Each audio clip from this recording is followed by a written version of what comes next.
నమస్తే. Welcome to BRK. నేను మీ జాహ్నవి. మనతో ఉన్నారు స్త్రీ హస్తినా మండలి president, family counsellor Yerram Purnashanti Gupta అక్క. అయితే స్త్రీలకు సంబంధించి, ముఖ్యంగా మహిళలకు సంబంధించి ఎలాంటి సమస్యలు ఉన్నా సరే, నేనున్నాను, సపోర్ట్ చేస్తా అని చెప్పి అంటూ ఉంటారు కదా! మరి మన ఎర్రం పూర్ణశాంతి అక్క. మరి ఏంటి ఈరోజు ఏం సమస్య వచ్చింది మహిళలకి అని మీరందరూ అనుకోవచ్చు. రీసెంట్‌గా పాస్టర్ షాలేం రాజు చేసినటువంటి వ్యాఖ్యలైతే వైరల్ అవుతున్నాయి. సో, దానికి సంబంధించి డీటెయిల్స్ మాట్లాడేద్దాం. హలో అక్క, నమస్తే. నమస్తే. అక్క, మరైతే రీసెంట్‌గా పాస్టర్ మాట్లాడినటువంటి మాటలు స్త్రీలకు సంబంధించి, అంటే మల్లెపూలు పెట్టుకున్న ప్రతి ఒక్కళ్ళని చాలా తీవ్రమైన వ్యాఖ్యలతో యాహ్! మాట్లాడుతున్నటువంటి ఆయన మాటల గురించి మీరేమంటారు? ఏమంటాను, మొదట ఖండించడం కన్నా ముందు ఆ పాస్టరు సాలిం రాజు అతనికి నేను ఆర్ఐపి చెప్తున్నాను. హ్మ్. రెస్ట్ ఇన్ పీస్ అయ్యా నువ్వు. ఎందుకంటే అక్కడికే వెళ్ళి మీ బోధలు ఏమన్నా ఉంటే అక్కడ చేసుకోండి. సో, డైరెక్ట్ ఇప్పుడు పైకెళ్ళి అంతే చేసుకోమంటున్నారు. చేసుకోండి. ఎందుకు హ్మ్. తెలుసా? మహిళల్ని ఒకళ్ళనా ఇద్దరినా, ఖచ్చితంగా ఆల్ మహిళాస్, అది కూడా వాళ్ళ లేడీస్, పరిశుద్ధ ఆత్మని పొందిన వాళ్ళు మాత్రమే పవిత్రులు. ఇంకా మిగతా అందరూ కూడా వేశ్యలే అంట. ఎట్లంటావురా నువ్వు? ఎట్లంటావు నువ్వు? ఏం మాట్లాడుతున్నావు నువ్వు? ఆడవాళ్ళని మీరు వేశ్యలు అంటారా? పూలు పెట్టుకున్న వాళ్ళందరూ వేశ్యలా మీకు? అసలు ఒక పువ్వు గురించి నీకు తెలుసా? అసలు తెలుసా? ఇక వర్ణిస్తా కూర్చోవాలి అంటే ఇక్కడ విషయం ఏంటి తెలుసా? హిందువుల్ని టార్గెట్ చేసి ఒక్కొక్కళ్ళని ఎలా గుచ్చితే ఇక్కడ ఫైటింగ్ అవుతుంది, వీళ్ళు బయటకు వస్తారు, వీళ్ళందరినీ మనం బ్లేమ్ చేద్దాము అని రెడీగా కంకణం కట్టుకొని కూర్చున్నారు. హిందూ ధర్మంలో దేవుడికి ఒక భక్తితో పువ్వుని సమర్పించుకుంటే అక్కడ మేమే ఉన్నాము, భగవంతుడి పాదాల చెంత చేరాము అని సంతృప్తి పడతాం. ఆ పువ్వుల్ని మీరు కించపరిచారు. అందున ఒక స్త్రీమూర్తి ఐదోతనం అంటారమ్మా, ఐదోతనం. పూలు, గాజులు, బొట్టు, పసుపు, కుంకుమ ఇవన్నీ మనం పెట్టుకోవడానికి మనకు శాస్త్రాల్లో, ధర్మాల్లో ఉంది, పెట్టుకుంటాము. ఈ పెట్టుకున్న విధానాన్ని వాళ్ళు ఎలా తప్పుపడతారు? ఇప్పుడు ఒకటమ్మా, ఫ్రెండ్స్ ఉంటారు మనకు, క్రిస్టియన్స్ ఉంటారు, ముస్లిమ్స్ ఉంటారు, అందరూ ఉంటారు. ఒక హిందువులు ఒక్కటే సమభావన అనుకోవాలా? వీళ్ళందరూ అనుకోరా? పోనీలే అని మనం కూడా ఎన్ని రోజులు ఇలా ఒక మాట అంటే మాత్రం ఇక కామెంట్స్ రూపంలో కావచ్చు, డైరెక్ట్ కావచ్చు, విరుచుకు పడతారే, ఇంత విరుచుకు పడతారే. మరి ఒక మహిళను అలా అనొచ్చా? తల్లి సమానురాలు, ఒక చెల్లి అనుకోండి, అక్క అనుకోండి, అమ్మ అనుకోండి, అరే నాయన మీ భార్య ఎప్పుడు పూలు పెట్టుకోలేదా? ఒకవేళ పెట్టుకొని ఉంటే ఆమె కూడా వేసేనా? మరి మనం ఇట్లా అనక ఊరుకుంటామా? ఇప్పుడు నువ్వు కావాలని ఏదో అంటారు చూడమ్మా, మా పుట్టలోకి వచ్చి ఏలు పెడితే చీమ కుట్టలేదా అని. మరి నువ్వు అనే మాటలు అట్లున్నాయి. మీ వాళ్ళకి మీరు బోధించుకోండి అయ్యా, మీరు బోధించుకోండి, వద్దంటలేం. మీ దగ్గరకు వచ్చిన వాళ్ళని కట్టి పడేసుకోండి. దేవుడు ఉన్నారు కాదనట్లేదు, మీరు చెప్పుకోండి. మీ వాళ్ళని పరిశుద్ధ ఆత్మలోకి పంపించండి, మీరు కూడా పోండి. అంతేగాని బయట వాళ్ళందరినీ ఇలా మాట్లాడడం సబబు కాదు.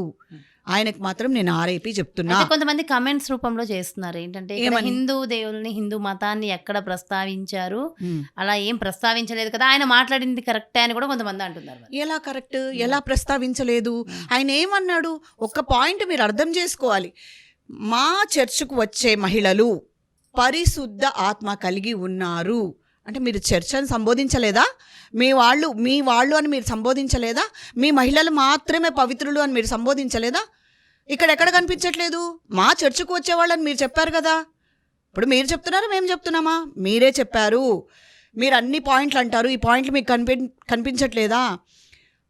మన హిందూ ధర్మాన్ని మాత్రం టార్గెట్ చేశారమ్మా. ఇలా టార్గెట్ చేస్తే ఊరుకునేది లేదు.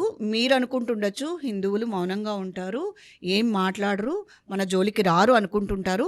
కానీ ఒక మహిళ జోలికి వచ్చినా, సంస్కృతి జోలికి వచ్చినా, శాస్త్రాల జోలికి వచ్చినా, ధర్మం జోలికి వచ్చినా ఖండన జరగక తప్పదు. ఖచ్చితంగా జరుగుతుందమ్మా. అంటే ఈ మధ్యకాలంలో మనం చూస్తున్నట్లయితే పాస్టర్లు విపరీతంగా నిజంగానే మన హిందువులకు సంబంధించి ఇలాంటి వ్యాఖ్యలు రకరకాలుగా విమర్శించడం చేస్తూ ఉన్నారు. అంటే దీన్ని ఎలా మనం తీసుకోవచ్చు అంటారు? అంటే హిందువులు ఏమి తిరిగి మాట్లాడరు అనే దాంతో ఆ ధోరణిలోన అందరినీ కలుపుకుంటూ పోతామనే ధోరణిలో ఇలా మాట్లాడుతున్నారు అనుకోవచ్చా?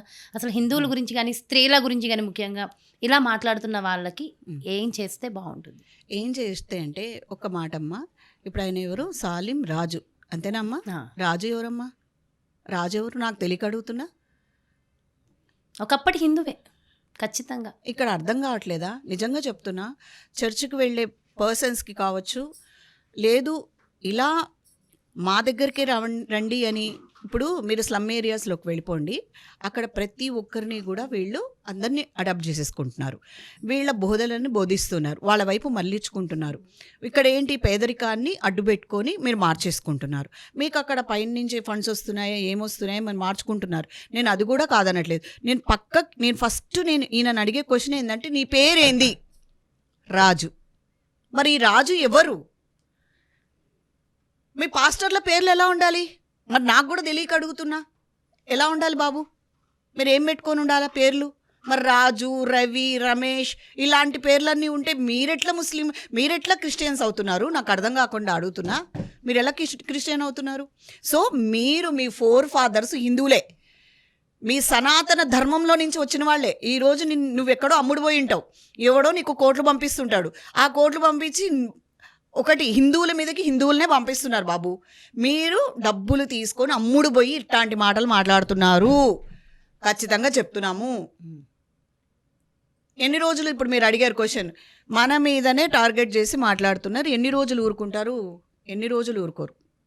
ఖచ్చితంగా యుద్ధం వచ్చే సమయమే ఉంటే, ధర్మం గెలిచే సమయమే ఉంటే పోరాటం ఎప్పటికైనా తప్పదు. ఒక చోట ఊరుకుంటారు, ఇంకో చోట ఊరుకుంటారు. కానీ ఓపిక నశించిందనుకో, ఆడదైనా ఆదిపరాశక్తి అవుతుంది, మగవాడైనా హిరణ్య కసుకుడు అవుతాడు. ఖచ్చితంగా పేగులు బయట పెడతారు.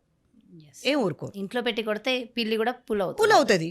ఊరికే ఇప్పుడు ఒక్కటిమా, ఎక్కడైనా మీరు చూపించండి, మేము పద్దాక మీ జోలికి వచ్చి మిమ్మల్ని ఏమన్నా అంటున్నామా?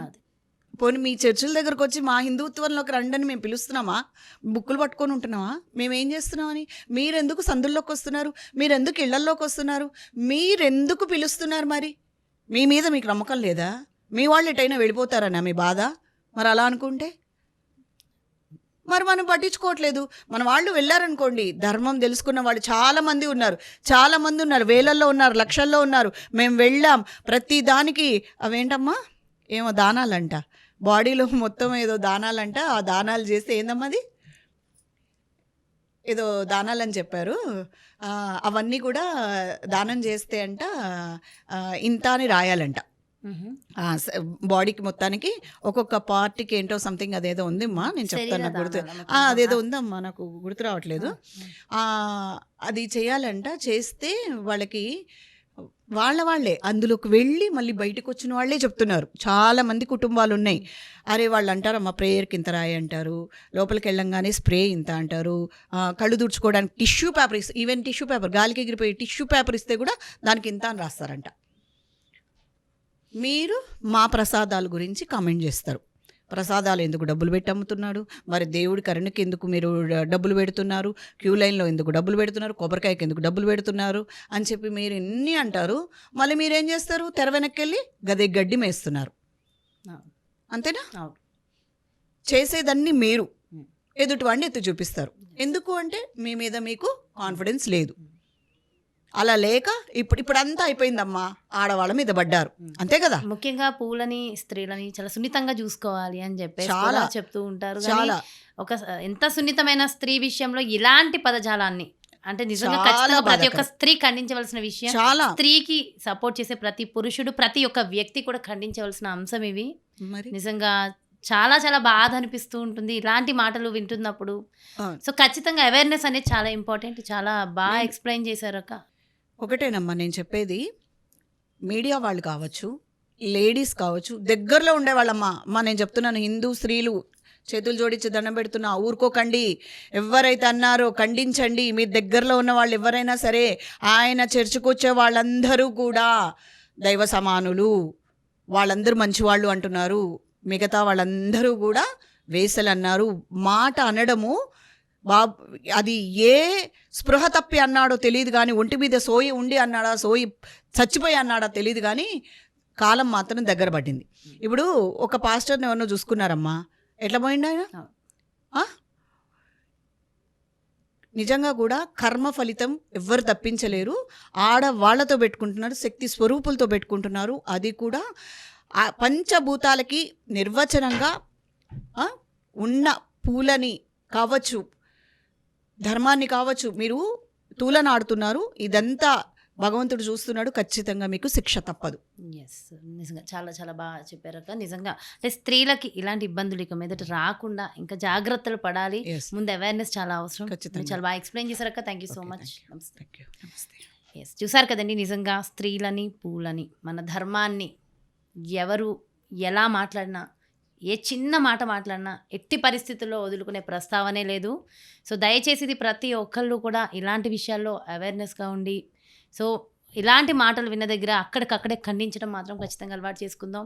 సో ప్రతి ఒక్క స్త్రీ చాలా పవిత్రమైనది.